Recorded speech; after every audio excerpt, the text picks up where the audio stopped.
l'honneur de la guerre, car elle seule peut purger la France du despotisme qui l'étouffe. Espérez-vous d'un souffle détruire l'aristocratie, les prêtres réfractaires, tous ceux qui s'opposent à la Révolution? Non!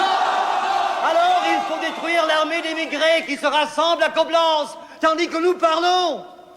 Alors seulement quand nous aurons écrasé tout espoir d'aide extérieure, le roi sera forcé de gouverner conformément à la Constitution. Écoutez-moi. La guerre n'est pas une solution. Écoutez-moi bien, Brissot, et vous tous, ses amis girondins. Affirmer à cette tribune qu'il faut déclarer la guerre est intolérable. Toute guerre offensive est par nature contre-révolutionnaire. Avez-vous donc si peu de confiance dans la cause révolutionnaire? Il ne suffit pas qu'un peuple entre à main armée chez un autre peuple pour lui faire adopter ses lois et sa constitution. Les peuples de toute l'Europe nous attendent. Personne n'aime les missionnaires armés. Messieurs le roi!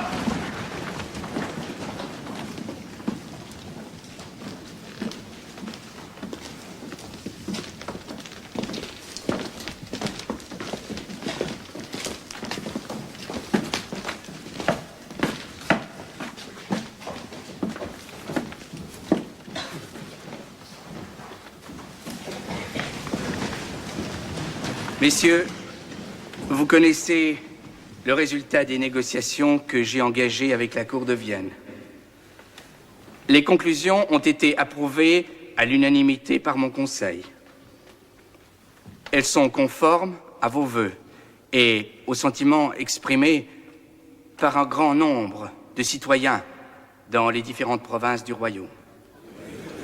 Tous refusent de voir la dignité du peuple de France insultée plus longtemps.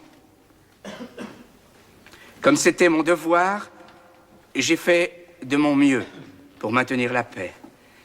Mais j'en suis arrivé aujourd'hui, et ce, conformément à la Constitution,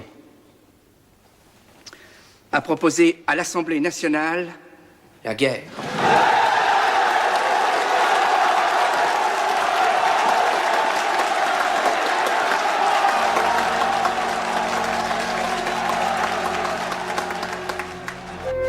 Il n'y aura pas de pitié pour les chefs de la Révolution si nous perdons la guerre. Même pour ceux qui ont essayé de sauver la monarchie.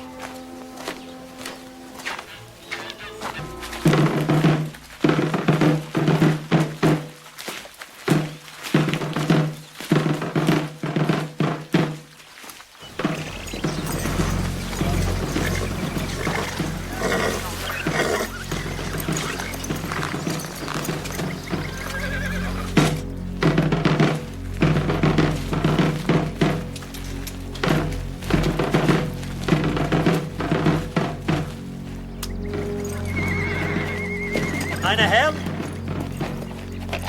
lang gezogen!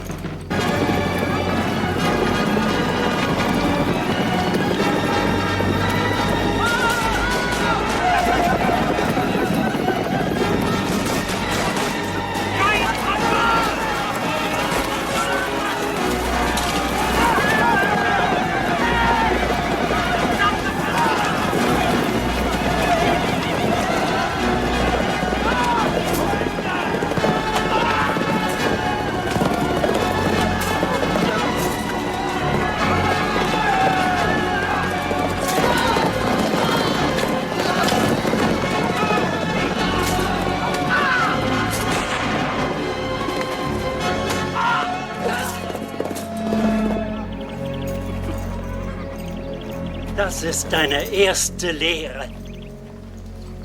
Es werden noch viele andere folgen.